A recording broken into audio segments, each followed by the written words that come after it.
Welcome back, everyone, to the LEC studio. There they are, Rogue, the underdogs. No one gave them a fighting chance coming into the first round of playoffs, but they are up 2-0 over Splyce. If you just tuned in, that is not a mistake. Rogue has played out of their minds, and Splyce has frankly been crumbling in front of our eyes. Is that a good way to summarize everything, Pedro? Yeah, definitely. Well, I think it's just so much stepping up from Rogue, right? Like, Larssen is popping off, solo killing mid. He's controlling the whole map from mid by himself. It feels like, I'm not sure if Splyce is underperforming or Rogue's just overperforming. They just came into this series so prepared. I love that you brought up Larssen. We had question marks around, okay, these rookies have done great so far, but how will they do in playoffs, Moose? And you told me that you think Larssen is the MVP of the first two games. Absolutely. I think he's done two things. One, he's dominated Humanoid in both of those places. First game is Corki, controls his mid, and then he also takes care of Finn alone without his jungler doing that for him. And then second game, he plays Akali, and he completely dominates in this matchup. Some of the parts are falling out because of your mic, but you're getting a new one. But let me TLDR it for you. Larssen is crushing it. Yeah, I think the most important thing that you can note in this game is the fact that Larssen actually has 100% kill participation for 20. Like, he was all over the map. He was in the bot fights. He was TPing behind top, making a pick. He was solo killing mid.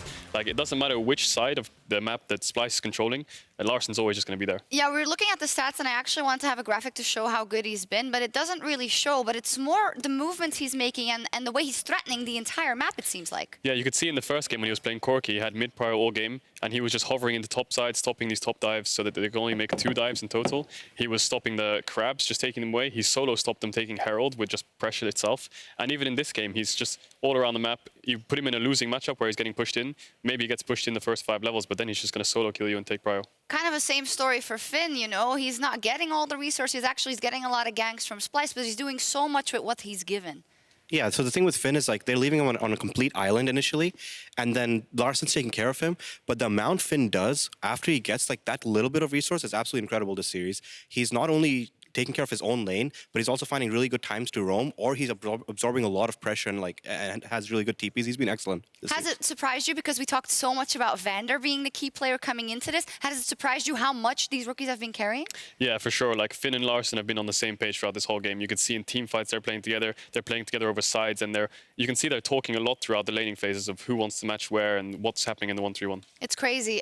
Then I want to look at Splyce. There was a moment in this last game where you think this is surely the perfect scenario for a team like Splyce, where Kobbe picks up 2 to 3 kills in the bottom lane through that engage on his Kai'Sa, and this is where you guys said, okay, it's over, because Kobbe has the kills, Azir has kills, so where did Splyce then drop the ball in not snowballing this advantage? I think this is one place where we need to put some criticism on Northgren for the series. So after they get these kills, they do the swap and they go top side and they're playing for Herald, and it looks really good. And then Northgren gets caught out this game, and that destroys everything, all the tempo and momentum that Splyce has on the map. And now Splyce, instead of trying to recover that, they seem a little bit lost about how to adapt to the situation. And it's similar to game 1, where Northgren, again, on this Volibear was getting caught out quite a bit. It's like he's misreading tempo or not knowing which lane to play through. And we see how influential that is, but then, yeah, I want to put the onus not just on him, because as a team as Splyce, they've been playing with Northgren for a while. I'm sure they've had these games before as well, so how come the rest of it is also not working? I'm not sure what's going on with Splyce, honestly. Like, after this bot fight, they had so much resources to snowball the game. It feels like they're never picking the fight they want, and Splyce is just, Rogue is just making picks wherever they want and just dominating every team fight. And the other side of the coin is that Rogue is getting a lot of these windows handed to them by Splyce, but then they're controlling the map, and they're actually fighting them for it, and they're making sure that Splyce feels pressured in that zone. So we talked at the beginning of the day that Vander is the main enabler, but we need 2 other people to show up from Rogue. That's been Finn and Larssen so far. In these moments where Rogue has control, Finn and Larssen are really taking control and, like, looking for plays and being very proactive, and that's putting even more pressure on Splyce. Someone else, maybe Woolite, who a lot of people like to write off as, okay, he's not going to do anything, and he's certainly classes below Kobbe. Doesn't matter what he picks at the end of the day, as long as he's doing the job for his team, and he's doing more than Kobbe right now. Yeah, for sure. Woolite's playing with absolutely no fear. You can see even in laning phase or in team fights or when they're sieging towers, he's just stepping up, chunking them out, and he's always got Vander right behind him with the Tahm Kench. It feels like Rogue's always drafting for this strong topside comp. Even though they've got a Tahm Kench in the bot, they're still putting out pressure and doing their job really well. And they're giving a lot of pressure to Splyce in the early game. We took a look at the statistics of Rogue, what they usually do with what they've done rather throughout the regular season, pre-15 minutes. And they have just brought that average up so much at the goal difference at 15 minutes. Usually they're down 1.2k. Now they're up almost 1k. They have a lot of more kills, and that's just more action in the early game as well. And I find it extremely impressive from that team, which we hadn't expected that much from, and we were thinking about all kinds of possible pressures they'd have. They seem to be playing with no pressure whatsoever, Moose. Yeah, it's really nice to see that like you have these bunch of rookies that are coming on stage, and they are here to win it. Like they're showing that they have that will to win it, and they're willing to put everything on the line for it. Splyce, it seems like they understand that they're the favorites, and they seem a little bit slow. Just all of them overall seem a little bit slow on the play today. And Rogue is just taking it home and just punishing them like over and over again for it. I think Rogue's just playing with a lot of momentum right now. You can see in game one, it was play after play after play, and they didn't let Splyce even breathe. They were making sure they got the plays, they got the neutral objectives, they were contesting everything. And even when they lose a fight in bot side, they just reset mentally. They talk about the next planet, feels like, and just feels like they're out-macroing Splyce in a sense that even if Splyce had a lead at that 10-minute swap, that Rogue was just ready to answer it. And we saw that last week as well. Yeah, absolutely. They're just on an up and up, and we thought, okay, maybe this Splyce losing 2 games in week 9, we're not going to think too much about it because surely they'll recover. Rogue beating Origen, maybe it's just a blip on the radar.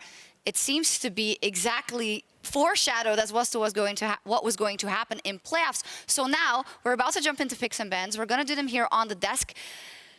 Your Splyce, they're now on blue side. They got to pick because the loser got to pick the sides. What do you think of this adaptation, first off from Splyce, and where do you think they're going to go? Well, I think you can see Rogue in the last 2 games have been picking top mid jungle in the first 3. I think as Splyce, you need to match this. You can't let them have these winning matchups or let Larssen have these decent matchups where he's confident in. I think you need to definitely look for a Qiyana first pick, deny the Aatrox somehow on red side, maybe even first pick away the Akali like they did last draft. You definitely need to secure a strong top side. I agree with that, and also the other interesting thing is on blue side, now Splyce is going to have the option. I expect the Yuumi ban to stay, and I expect the Olaf ban to stay. So the question for Splyce, the other one, is what's their answer to Aatrox? Do they ban it, or do they take it themselves, or do they let Splyce have it, or Rogue have it again and try to have an answer? There we go, into picks and bans for game 3, which could be the last game of the series. Splyce is on the blue side, and as you said, when it comes to such a best of 5, of course, we have the DNA of the pick and ban changing game per game, especially after the curveballs that Rogue has thrown out, both in picks and bans and out of game. You said Rogue is focusing on that top side, so there we go, immediately Splyce coming with the adaptation and the Aatrox ban. Yeah, you know Larssen and Finn both flex the Aurelia. Banning that on blue side is really important because then you're not really sure where it's going. There's the Aatrox ban as well, so that's not going to be able to be flexed either. So they're taking away all the flexes possible for top side so they can secure a strong one. And like Hussein said, they took away the Yuumi. They don't want to face that Garen Yuumi again. But Which now, also means that Olaf is open now. And so I don't see Splyce being the team that plays Olaf. So now the question is, what is their answer to Olaf on blue side? that is the big question, and when we talk about Inspired, we've been positive about him at times, but really it came down to on Olaf, he is the strongest. He played the strongest games on Olaf in this split, and if that is open and Splyce doesn't pick it, you've got a whole new problem on your hands. There we go, the Qiyana ban will still be there from Rogue. I think that's wise because they don't want a humanoid on anything like a Qiyana, but he may have the Akali. Yeah, I mean, I think Rogue will just take away the Sylas and the Olaf here probably. It's a good matchup into the Akali. Oh, they're going for the Corki again, which is actually what was played in game 1. I mean, Larssen played this matchup really, really well. Really well, Just despite the nerfs somehow. He still did fantastic with it. Why is he so good on that champ? And actually, I mean, yeah, he's always known for this control mage, like scaling, really well played in lane. I think you can also argue that Rogue might flex the Corki here. They could be late picking like a Sylas here or something, so I wouldn't rest too much that Corki's going mid lane. Could even go top lane, so we'll see what happens. Same for the Akali. Do we think it's going mid? Most likely, yeah. Most likely, yeah. You don't know the curveballs they are going to be throwing. Maybe we could just see the mid lane matchup right here. And then the Kai'Sa for Wuya. Of course, with the Xayah being out of the equation, she is the second marksman that you'd want to pick up in this situation if you want to play a pure marksman. So there we go. And then the Gragas coming through for Xerxes. Yeah, the Kai'Sa Corki kind of kills the flex. That Corki is definitely going mid lane, so you can confidently pick other roles now. Yeah, and I like the Gragas pick from them. Now, the only other question is Rogue, even knowing that they have a Corki mid, still going to take Olaf on 3? Because I personally, I don't like those mid-jungle too much together. With that said, though, for AD, they have Tristana, Lucian as answers, potentially. Early Braum, what do you think about that? Well, that suggests they're probably going for like a Lucian Braum, like you said. Sivir Braum is quite likely into Kai'Sa as well. I mean, they have a few options, so I guess they're just going to leave AD till the next rotation. Even Sivir Braum, Sivir with the changes now? Not too sure. I've been seeing some Sivir, but not too much on 9-16. I mean, there is a few AD still open, but Rakan is, from what I know, a good matchup into Braum. So Yeah.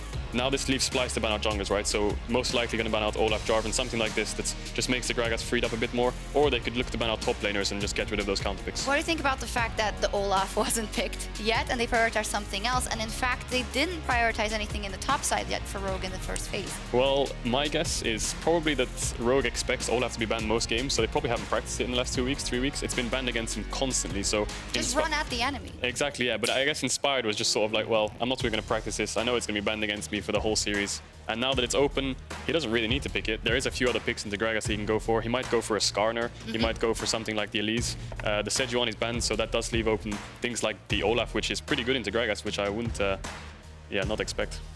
They I don't was have to expecting an Olaf ban here over the Sejuani. I'm surprised about that one. Yeah, I think Sejuani Corki 2v2 is not the strongest, especially into Akali Gragas. So taking away the Sejuani is a bit of a weird one for me when most of the melees are down, apart from Camille. So taking the Olaf here is really good. Corki Olaf, really solid 2v2. Corki has mid prio, Olaf can invade the Gragas a lot. There we go, and now Inspired is also unleashed together with the rest of the team so far. What is Kabi and what are Splyce looking for here as the next pick? Well, they've taken away the Lucian, so they've got Sivir open. Maybe they go for an AP mage, but I'm not sure if that works. Well, so I was with going Braum. to say, maybe they now try and do this. You know, of course, the Syndra was buffed as well, but I don't know if I'm looking too much into it. Yeah, I But think- a lot of the strong picks are off the table. Sivir is for sure the safest here. They've gone for Tristana as well. That's also super safe. Fantastic. Tristana Braum, good scaling matchup. I think it's probably pretty fine into Kai'Sa Rakan, and it makes Olaf's job a bit harder in team fights to get on Tristana. I think the other question here is what does Vichachi blind pick for top lane now? Because anything he picks, as far as I maybe? can see, has a Or strong GP. counter. Or GP's down actually, so banned. I guess he has Gnar or Karma, something like that. I wouldn't want to pick too much AP in the top side, because then you're triple AP into Corki, so it just makes his itemization And it's easy. such an important pick as well, knowing how this series has gone so far and what Rogue has done with not even investing too much in Finn. It's going to be the Gnar once again, and then we're going to look at the pick for Finn. So I instrumental. wouldn't be too much of a fan of the Jace. I think something like Camille might be better, or something that can match Akali more on side, something just with more strength. But I guess Jace is pretty fine into Gnar. It's a good matchup. Maybe even Kennen is pretty good here, I think. Yeah, we're going to see his Kled. I was Kled. just Oh, going to yeah, the say, Kled. yes, we are. Why didn't I say it a second earlier? I swear I had predicted. about There this we one. go. The Kled. What do we think of Finn on Kled? It is one of those, of his magical picks, so to say. Yeah, it's his one trick since a long time ago. He's probably one of the best Kleds in EU, I think, for sure. And you can just look at this Rogue comp and it just, like, everyone's coming at you head on. Olaf's running into you with the Kled ult, Kai'Sa's ulting in your backline, Rakan's going in. Whereas Splyce kind of wants to play the team fight slow, wait for the Mega Gnar, Gragas ult them back a bit, maybe Tristana can free hit. To me, for Splyce, it looks like they've just done what they've been trying to do, right? And playing to their comfort in terms of style. But for Rogue, it looks like they've evolved throughout the series and now have Woolite on this strong Kai'Sa, possibly again a strong top side and jungle. What does this mean for the game? Is this a 3-0 for Rogue with this comp, Moose? I'm heavily favoring Rogue over here. I think they have mid prio, they have Olaf for jungle, they have comfort on Finn who can roam around and make engages and things happen with it. I think this is a good draft for Rogue. But I do think if Splyce don't get, if Rogue don't get ahead that much early, I think Splyce's comp actually outscales him pretty nicely. They've got the Tristana, they've got the Akali. I wouldn't be surprised to see Splyce win this game if it goes even towards Cool. early Let's game. see. Spicy drafts on both sides. A possible last game, or can Splyce claw themselves back in this series? The teams are ready for game 3, so let's head over to our casters. Thank you very much, Shocks. Of course, this is it. It is do or die for the side of Splyce. A very different draft this time around. Splyce so bold as to leave Inspired's Olaf open. An incredibly confident maneuver as we get ready for what very well could be our final game of the day and Splyce's final game of the year. Can't read that one, but I'm going to assume it's a good one. And of course, just incredible performance thus far from Rogue. No surprise to see them now kind of perceived as the favorites of this series.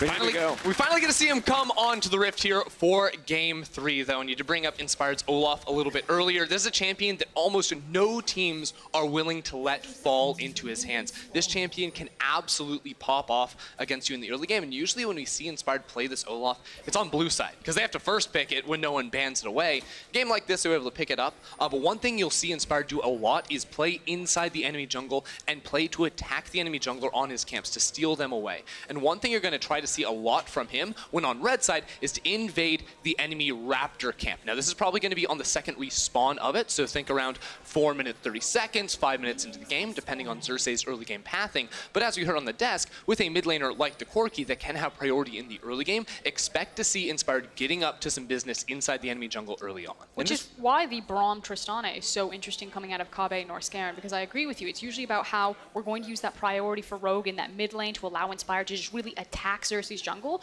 But Kobbe on this Tristana and Norscairn on the Braum actually have a lot of 2v2 potential and a lot of all-in potential onto a Kai'Sa and Rakan. That's sort of why I like seeing Xerxes starting up on his top side of the map too, because you think level 2, there's going to be kill threat if you bring a jungler around to this bottom lane for Splyce because of that combo as you mentioned. So eyes on Xerxes, even though typically he waits to level 6 to farm up and then make his plays, he does have room to make some moves earlier. And we've seen explosive early games from Xerxes. Just because he plays one way most of the time doesn't mean that he can't show us more this time around. And feels like it would be a very needed change of pace for Splyce. But we also heard from the analyst desk that Rogue need to find something here in the early game, because the later you go, the less a champion like Olaf is going to mean, and eventually Splyce's team comp with the picks like a Tristana, the Akali, the engage/disengage power of a Gragas will outscale.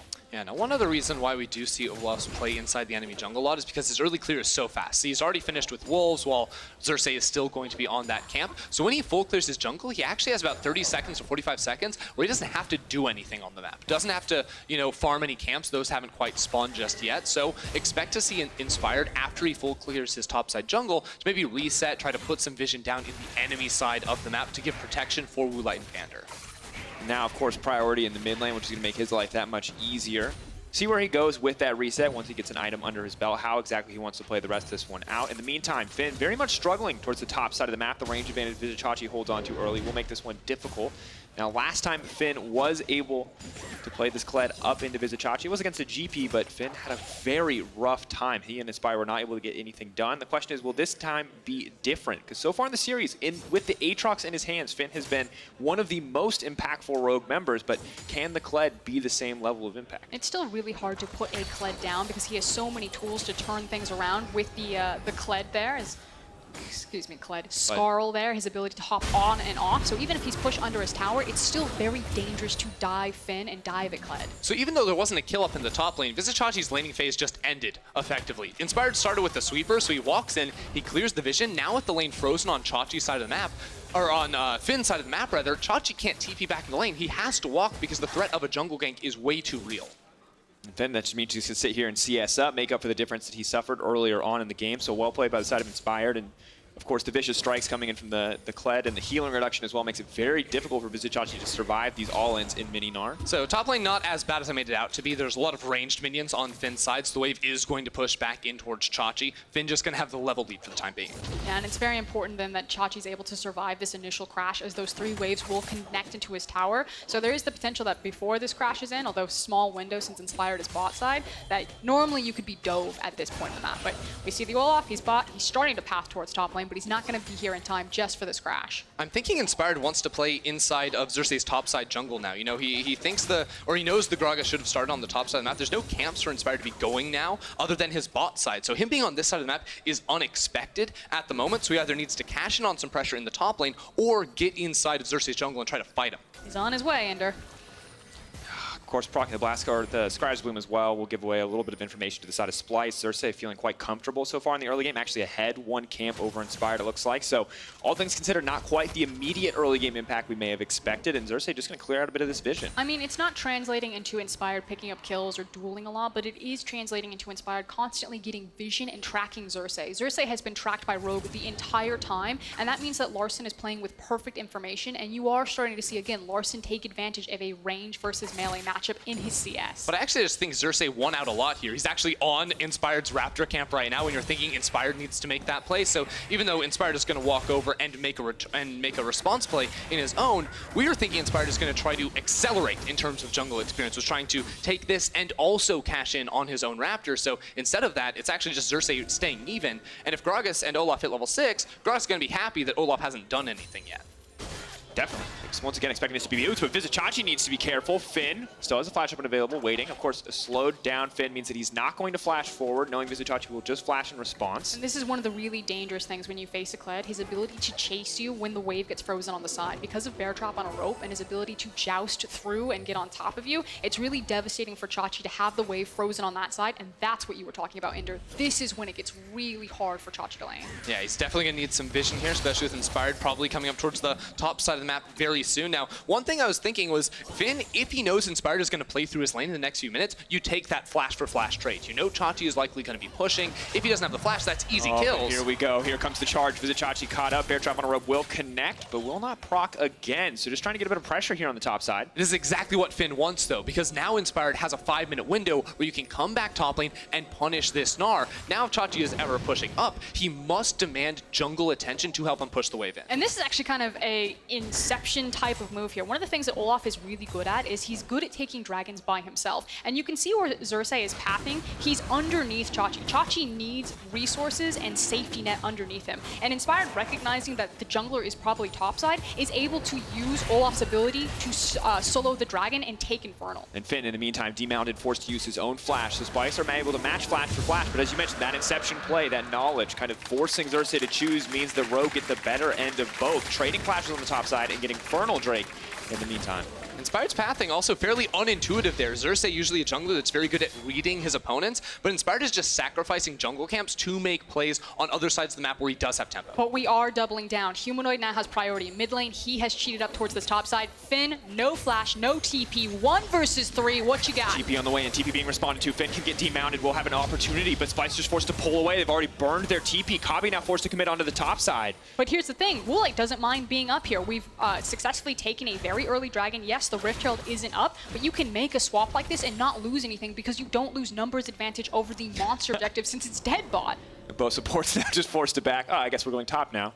Both members without TP say to themselves, Inspired will be here as well, but will be spotted out by a well-placed ward on the side of Splice. And they know the Olaf is there, and Kabi's still willing to step forward here as he has multiple members on the top side of the map. Now checking in though, of course, Corki with the package up and available will be a threat, something that Splice definitely need to respect here. That's what we were sort of waiting for, because with all teleports down, with only flashes being blown on the top laners, you look around the map, it's like, well, it's hard to really force a play anywhere. But now that Rogue know they're going to have priority over mid lane, they're going to have that quick global pressure of a Larssen. You actually generate a lot more control over these two side lanes, especially where Inspired is on the map, because if you can freeze this wave in front of your tower, Norskeren and Kabi can't actually farm. And I actually think that Woolite clearing away those minions may be a mistake, but they do see that duo on top of the ward. Have to be careful here. But of course, it's really Splice who has to be careful. Woolite just kind of wait and bait, and I think they've realized that they're now on a ward. Okay. It was the ultimate mind game, because they wanted to push. Inspired is on a ward. Wait. They're just taking turns. Hold on, look at where Larssen is on the minimap. He's cheating towards Finn. Here comes Xerxes though. Predator on the way in. Vizicsacsi's knocked it back to the wall, but he's been pushed back by the package. That's first blood for the Corki. And this is the thing, it's constantly Splice thinking that they know what Rogue is going to do. They were absorbing the pressure top lane, they were going to stall out Inspired's time, but it's not Inspired that takes the right turn. This time around, it's Larssen, and Larssen doesn't use the package to join up on the play topside. He instead turns it bottom and picks up another assist for Finn. And this is, I think, the thing that's impressed me most about Rogue throughout this series is that they are playing the full map right there. And yes, there is inherent risk to that, to splitting up your pressure onto two polar opposite sides of the map. But ultimately, you have Larssen with the package. You know Akali cannot respond. And with that knockback too, like, what can this flashless Gnar actually do? It goes back 3 minutes to when Finn was able to burn Chachi's flash in that 1v1. In a situation like that, Rogue did a good job by having wards placed on that that pathway down to get the Corki there with the control ward, but where was Humanoid calling the miss on his lane opponent? He was farming mid lane. But also, as we look back on that play, I do have to give a decent amount of credit to Finn. By using the pocket pistol there, it looks like he denied the wall impact damage from the Gnar. So still incredibly well played mechanically, but now Larssen is the one in trouble. Humanoid looking for a little bit of vengeance after the previous game. Larssen now has to run for the hills. Hexagon keeping him alive for now, but Humanoid will still grab that one in the end. And finally, Humanoid is ready to play in the series. This is the guy that we need to start popping off here. It shouldn't be Larssen controlling this mid lane. But look at top lane. Finn and Inspired are both in this lane. They want to make a play. The charge. Norscaren's not going to be enough to stop this one. The entire team collapses. This is Xerxes trying to find the disengage. Maybe Splyce can turn it, but Woolite goes right back in.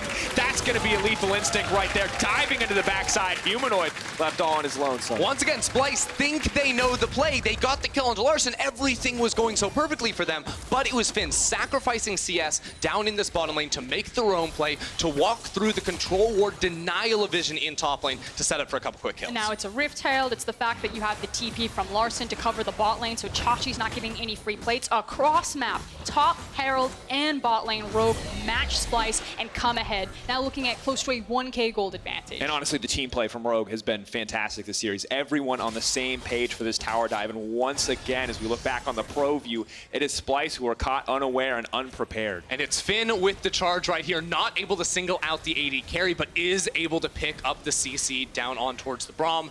The whole of Rogue ready to fire on this play. And I challenge you to think, we look at the CS difference between these two top laners. It's 30 CS, but if we're to switch over to the gold, Finn is right there in it because of the turret plates, because of the kills that he's actually been able to cash in on. Now, while we were in that replay, it was Chachi and Xerxes playing the pressure game and threatening the bottom tower. It didn't translate into plates, but it is trying to get Splyce reset on this map so we can contest the Mountain Dragon that's spawning in 20 seconds. Maybe this is the opportunity for Splyce to turn it around once again. Very much the expected favorites going into the series, and now waiting to see them come alive, see if they can fight back or if Rogue will simply find a 3-0 in playoffs as 4 rookies in what will be a massive upset in the LEC. So both top laners are Humanoid's mid laner, but he's in top lane right now. Neither of them have TP at the moment. Finn should be coming up in the next minute or so, so it would just be a 4v4 on this bottom side of the map. It seems like Rogue want to start this thing up, and there's not a whole lot Splyce can do right now, just component items at the moment to contest. But you also have to consider lane assignment. So I like the fact that Splyce have stepped away. They're going to go ahead and give away the Mountain Drake. They don't feel comfortable going for it or contesting for it. But you also have your non-TP member, while Chachi has a TP, playing away from the lane. And yeah, it doesn't feel great for Gnar right now, but you could have had a potential numbers advantage if you had Chachi up in topside instead of Humanoid.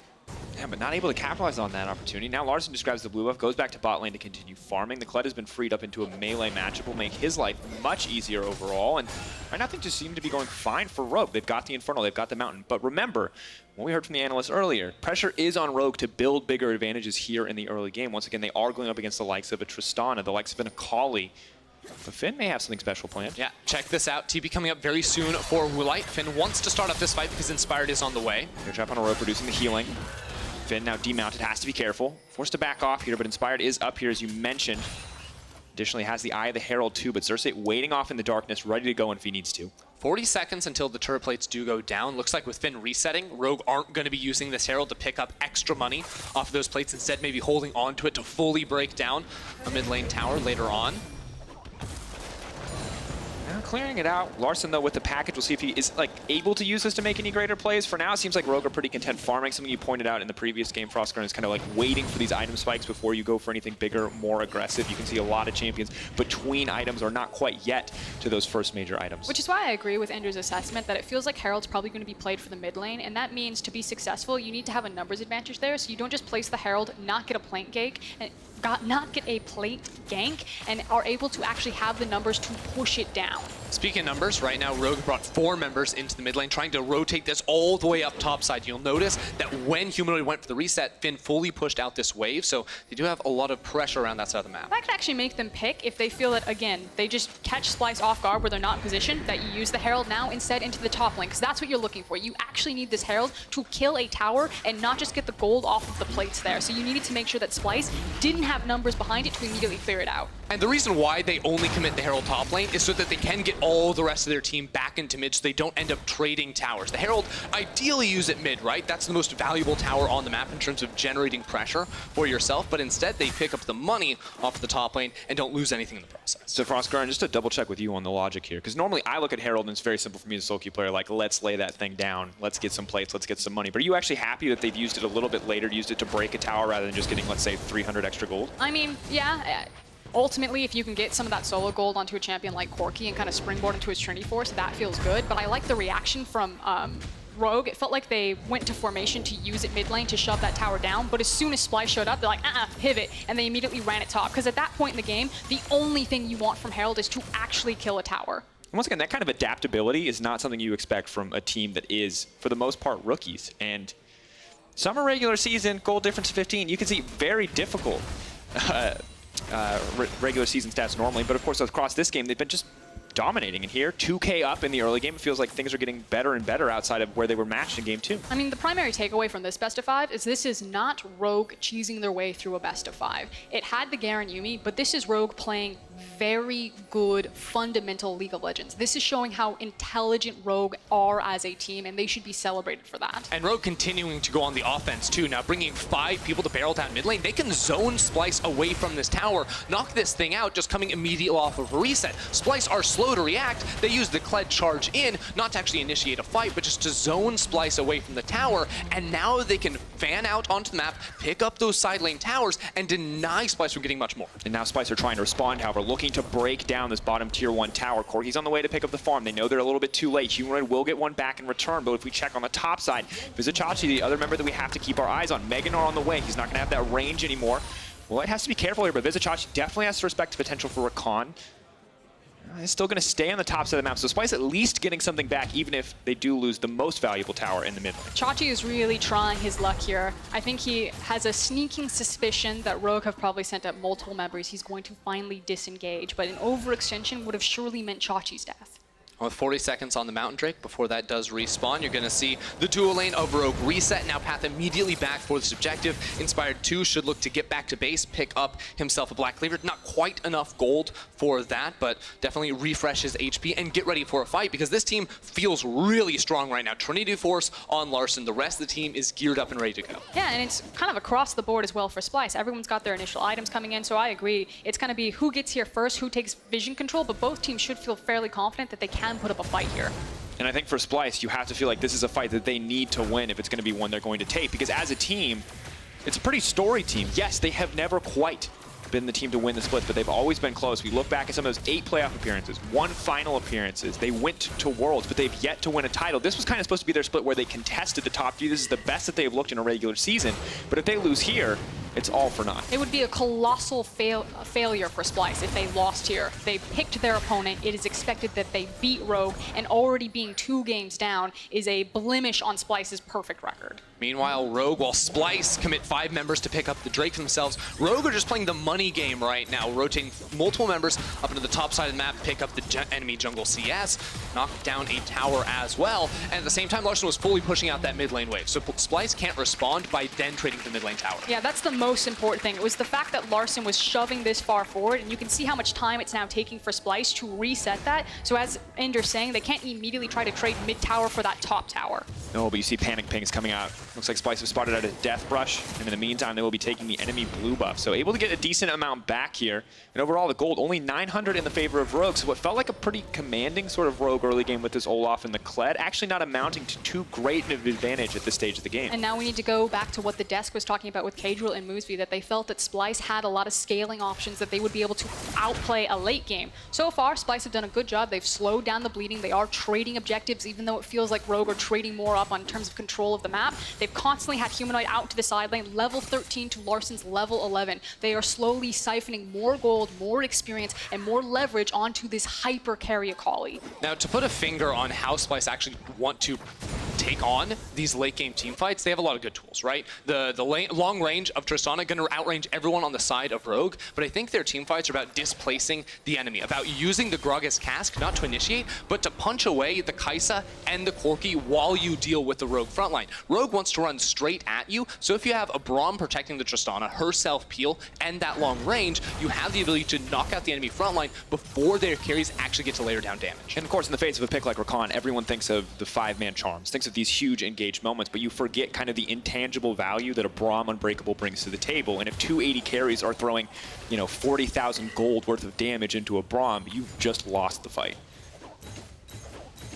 Also just get knocked away by that Tristana. Vander not going to have the easiest of times here unless he can approach from the Fog War, get some CC, something like that down on towards Kobbe. But the way the game's going right now, Rogue feel very good about themselves. Now with the Baron spawning up as well, these teams can be less focused on the side lane down here. Finn still trading very aggressively, but it's not about creating these collapse plays towards them. It's about controlling mid lane and then controlling the top river. Yeah, because at this point, this is what we're playing for, is this tower. And what you're going to constantly see is that Chachi is going to always cheat down, try try to threaten this mid lane tower, and we're going to bounce waves back and forth, play kind of ping pong over who has mid lane priority and whose side lane gets potential to roam. Finn needs to be careful, but now a TP's been burned. Humanoid can't just walk away from this one. Use the second stack of the ultimate. It does force Lars to TP out.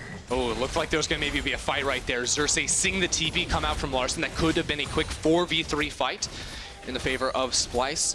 While these teams both have Mountain Drakes, have the ability to knock down these Barons very quickly, Vander pops the quickness to no avail. Not quite quick enough on that one. We'll be able to walk away. However, I like the Rogue. Try to fish for more of a play there.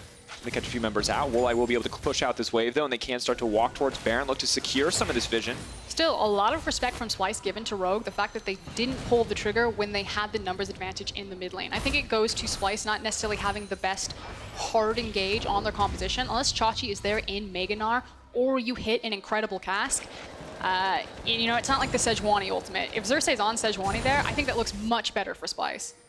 Yeah, of course, not going to find quite that simple engage option. Greg is a bit more nuanced to use there. Finn continuing to push out on the bottom side, but definitely has to be very careful here. The last 1v1 wasn't really going in his favor, and Humanoid now no flash advantage, but no TP for Larssen. So I would like to take a moment to look at the map all the way out right here to try and figure out what Splyce are going to try to do next. Because you'll notice coming off the reset, they actually went for, oh, that's not actually going to be it right now. I was trying to get the full zoom out at the moment. We'll see if we can get it. Still not going to have it. That's okay. Don't worry about it, guys.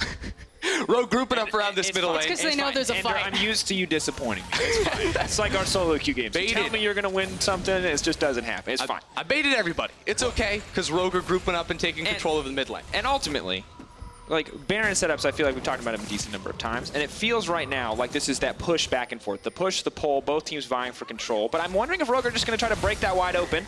But Vander is very patiently not going in. Because that's the thing, unless Finn is there, it's really hard for Rogue to hard engage onto Splyce. We already talked about how Splyce lack a lot of the hard engage tools that you normally see on compositions, which is why we're kind of stuck in this ping pong of the mid lane. But as soon as someone does get access into Baron for both comps, that Baron will get shredded. Not just because both teams have a Mountain Dragon, but you're also dealing with something like a Kai'Sa, like an Olaf, and like a Tristana. So it's going to be a really tense game, probably more so from Splyce because they are playing against match point.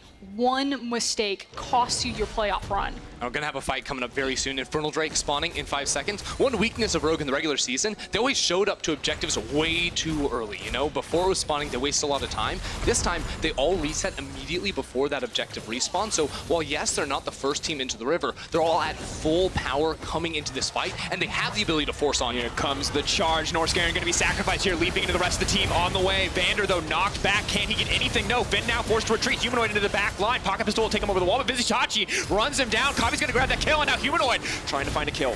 Will he step forward for more? Xerxes walking in. Both sides going to walk away. Scathed, though. A lot of hurt members. Rogue just had to overforce into that fight. Once you go in with Kled, you cannot go out. And they got caught in this very tight funnel of a corridor with Humanoid coming in from behind. It meant that Rogue actually couldn't get their backline in there to deal the DPS. And this is what we were waiting for. We needed a pick to go down, someone to lose numbers so we could eventually start winning out on this mid lane. Now, there is going to be a big reset moment here. Splyce have committed to taking the mid tower, trying to stagger their backs as well as the Infernal, and immediately you see Rogue sprinting towards the Baron. That's because they're first on the map, they have the numbers advantage here, and I'm just curious how bold they're feeling. Splyce know that this is a potential, they need to guard this Baron. Vander finds the knockup. Shuriken Flip is there. Humanoid, though, now in trouble to shut down. This could be it. Humanoid may have just cost his team the game. Yeah, you can see they immediately want to go for Baron. The TP comes in, Finn not wasting any time, wants to start this up. He does not have the charge to start off the fight. Large initiation cooldowns down as well. No quickness for Vander. It's a 5v4 without their spells. Vizicsacsi, this is his time to shine. Mega Gnar is on the way. He leaps in, he finds 3! And instead, he waited so long for his opportunity, and there it is. Finn, though, fishing for the reset. Larssen still in touch with the backside. He may just get the remount. Norscaring now running for his life. Rogue have turned the play. I cannot believe it. Finn gets the remount. He's running them down. This could be it. The cask is forced out. It's the only hope they had left. Now, Chachi did manage to save absolute disaster for Splyce. He stopped the Baron, but this is time and time again that Splyce are caught off from this play. They play League of Legends by the book. They say there's no way they turn on the Baron, but they lost tempo. They didn't have the time on the map. They didn't have the numbers, and Rogue immediately pulled the trigger. And we have to look at this Alienware replay. It's incredible from Vizicsacsi. Yeah, just a beautiful initiation right there. Gets 4 out of 5 members. But here's the key thing. While Kobbe goes goes down, Rogue, they have an extra AD carry, so Larson stays alive, they have the range advantage, and with the remount coming in from Finn, they're able to chase down the rest of Splyce. Now, at this point, as we come out of this replay, things should have settled. Splyce want to make sure that they clear out all of that vision that Rogue have just played in over the Baron, and we're going to go back to not just rushing the Baron, but playing the priority game, playing that wave game in the top and the mid lane to make it much safer to set up. And getting more time and more gold in respective teams' back pockets. Of course, it is 3 items now for Kobbe and Tristana, only 2.5 on the side of Woolite. Kobbe absolutely massive right now, and we're just 26 minutes into the game. With the late game scaling options, the team fight tools for Splyce, you have to give a lot of weight for them in these later game team fights, in the fights around the coming Mountain Drake and the Baron. As long as what we call the line of scrimmage is set up for Splyce, you need to have your tank line in front of you. You need to allow Kobbe to free hit. So fighting in corridors is very successful for them because it's very difficult for Rogue's composition to get around. Catching them out, however, with the mobility of Finn's charge is where Rogue can strike. Yeah, I think what you're getting at is a fight that stays still, Rogue will not win. A fight that moves, they will. Here we go, Vander off on the flank, he finds it, it's a beautiful engage, everyone goes in, Humanoid is left, holding his head in his hands, he doesn't even get to participate, the Akali is useless, Woolite takes down Kobbe and Humanoid dies in the end. Rogue have destroyed Splyce. Rogue take 5 without losing a single member. They don't even care about the Baron buff. They're just going to charge it down this mid lane. They're going to be able to take a lot. They are massive death timers. 20 on Kobbe, 14 on Norscaron. Rogue are going to do as much damage as possible before Splyce get up. And here we go, ladies and gentlemen. They're just going to end. For the end. They're gonna end it. Not just a 2-0, not just a win, but here we go, defying all expectations. The legacy of European rookies is alive and well with Rogue. They destroy Splyce. They secure top 4.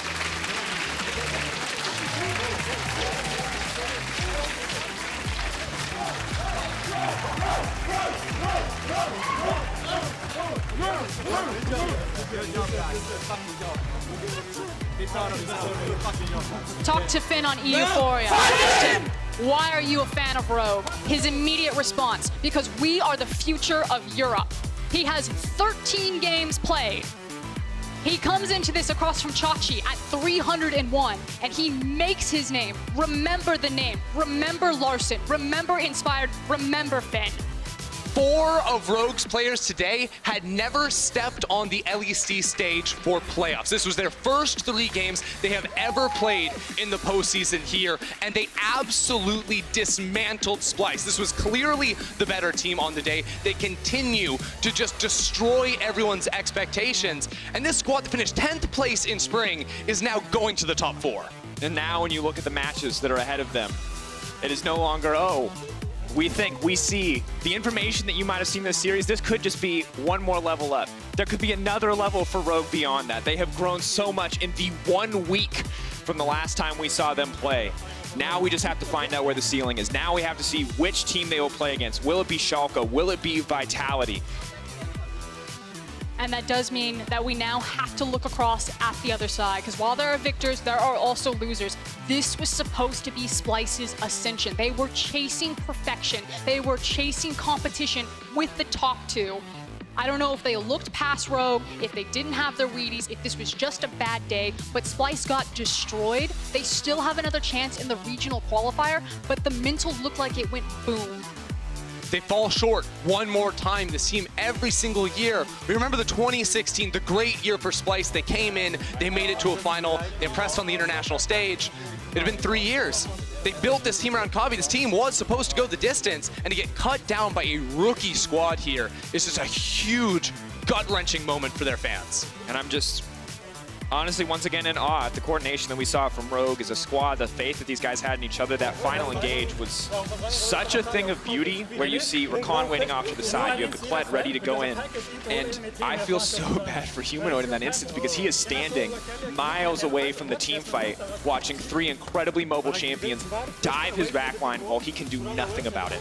Rogue just turned into a team almost overnight that had perfect team fight execution, great use of flanks from both Vander and Finn. Finn in earlier games, and they played offensive League of Legends. They were not waiting on the back foot. They were not passively losing lanes and then hoping they could turn around later on. This team was in your face. They were not holding any punches, and it was just a joy to watch. And I love the 3 different looks we got from them. The fact that they pulled out the Yuumi Garen, then they had the Kog'Maw, and then they went to comfort picks. They showed that they were diverse enough that they could transverse a best of 5. I don't know if they have the fuel in it to go a full 5 games or what other tricks they have up their sleeves, but I was not expecting this level of Rogue. I was expecting them to go to the comfort picks, and if they didn't get them, that they would fall apart. This was a team where earlier in the season we said, there's one ban you need against them. You ban Olaf, this team is finished. Now, I don't think you could get rid of them with 10 bans. I don't think they have so many options here that's so hard to shut them down. And honestly, no matter what happens in the rounds to come, this is definitely Rogue's day. It was a fantastic series. Now, if you want to vote for Kia Player of the Series, you can vote at LOL Esports on Twitter. Finn, Larson, Vander are your options. Of course, all 5 players probably worthy. We're only going to fit 3 in. You can't put 4 because then one guy's left out, so we gave you 3, folks. Those are your choices. That's what it's going to be. I want to give a special shout out to Woolite, who didn't make the poll, but definitely was fantastic, and I think each of these games very much a role player. And among Finn, Larson, and Vander, who you got your eyes on? I think it's Larson. I think he had a super dominant performance in Game 1 and Game 2. I think he fell off a little bit in Game 3 or didn't have the same impact, but I think over the course of the series, Larson's the guy to look. Yeah, I mean, he just stepped up so hugely. Went from a player that farms really well in lane to one that kills other talent. Great stuff from him. Well, after 3 games, Inspired is now a veteran of the playoff stage. Let's see what he has to say about making it to the next round. Thank you very much, guys. And wow, I mean, for a team who came in today with 0 expectations, you had something to prove, I guess. So any first thoughts on moving to round 2 now? I mean, if we beat Splice, I think we can beat everyone. I mean, at least from second Robin. So I'm really confident. Okay, that was really a different Rogue from what we've been used to seeing during the split because, I mean, you've been inconsistent in a way, and there was no defining moment when your guys turned everything around. So was there a moment you knew that you could actually reach playoff and keep on getting better and better? I would say that we got a lot of experience from every game on the stage. So start wasn't the best, but with every week going on, we felt much more confidence on stage. And coming to playoffs, a lot of people didn't expect us to win, but I was really confident that we'll win. Like, I knew that if we'll play like we do in practice, we will be able to take down Splice. It's interesting because coming in today, you guys were, both teams were super slow team, a bit inconsistent in the early game, especially you guys, and you were so proactive today, moving around the map. Was it something you guys worked on this week? And how could you reach this level so fast? I would say that we worked on it the most because it was the biggest weakness. I mean, we take a lot of experience from stage. We saw what we did wrong, and most of the times the wrong things was rotation on the map. We also focused on that mostly on scrims. So in reviews, we talked about rotations all the time. And yeah, we can see that it pays off. And even on your first series coming today, as you were going to play the first best of 5 of your career on the LEC stage, what were your thoughts? I played some best of 5s in my career already, so I wasn't really stressed. I just took it like another week in LEC. Okay, well, one step at a time, as every team does, apparently. In Ready Check, we talked about the fact that Yuumi was less strong than she used to be, Azir and Corki as well, and still you guys decided to pick these champions in Game 1. So can you give me the reasoning behind this? I mean, the champs that we picked worked really well for us on scrims, so we decided that we'll just go with it. We had prepared so many draft scenarios, actually, like Kog'Maw with Tam, first game with Garen, if they will pick something aggressive into Yuumi, like they did Volibear. And yeah, we just practiced those comps and it worked out. Now that the series is over, tell me more about your prep. How did you guys prep against Splice? You were mentioning a lot of scenarios being ready, so tell me more about this. It's more like we knew what champs they play, so what champs are good against them. We expected the Volibear pick, that's why we prepared Garen. And I mean, overall, we don't prepare for like one team. We prepare like what's the best on the patch, like what should we play. And so it wasn't like main focus on Splice too. Yeah. In game 2, you managed to play on blue side, which has been your favorite side during the split. So can you tell me now why you're stronger on blue side than on red side? I feel like when Kiana is in the game, she's first pick Wolf, so everyone is banning her on red side. She already lose one ban on red. And our draft scenarios were just working better on blue side, so yeah, we decided to go blue. And then you have to play on red for the last game. You were confident still? We did a bit weird draft, and then we left Olaf open for some reason. They didn't even ban a second rotation, so we just picked it, and yeah. Okay, now rewinding a bit. It's match point for you guys. Nobody was expecting it. You step in on stage about to maybe play the last game of the series, which could lead you to round 2. What goes through your head at that moment? I mean, I was really confident that we will win. Like, I didn't feel like we will lose regardless what we do. I felt like if we will play like we do in practice, we will win for sure. And yeah, I didn't come here to lose, so. And I gotta say, you look very calm and confident for a rookie who just managed to qualify to playoff, then beat Splyce, who was the favorite team, and then who's about to move to round 2. So, I mean, it's impressive to me. I mean, that's just nice, like, it's okay. Well, I hope you can keep this mindset for the rest of the playoffs. Now, you will play against the winner of Vitality versus Schalke next week. Any thoughts on this matchup tomorrow? We already won once against both of those teams. We also lost once. I don't really care who we will play against. Like, I just want to perform well, and I think if we will perform well, we are able to take both of the teams. All right, well, I think like you should keep this mentality because it's been paying off for you guys. Congratulations again on making it to round 2. And now let's send it over to PGL.